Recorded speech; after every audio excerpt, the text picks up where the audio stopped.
এই পৃথিবীতে আমাকে কেউ আসলে আমার পাগলামিটাকে প্রশ্রয় দেয়নি, কেউই দেয়নি।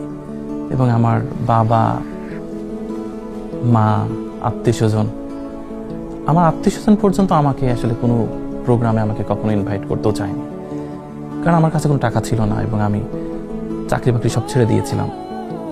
তো আসলে আমার স্ত্রী হচ্ছে সবসময় চেষ্টা করেছে আমার শখটা পূরণ করতে। শখটা পূরণ করতে বলতে কি, ও চেয়েছে আমি যেন সবসময় আমি প্রকৃতির সাথে থাকি এবং বদলে না যাই।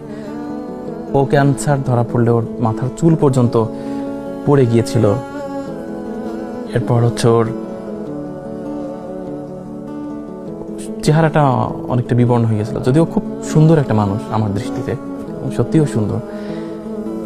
তবু আমি ওর সাথে থেকেছি এবং আমি ওকে বলেছি, দেখো, প্রেয়সী কখনো কুৎসিত হয় না, প্রেয়সী সবসময় সুন্দর থাকে, তুমি আমার চোখে সবসময় সুন্দর।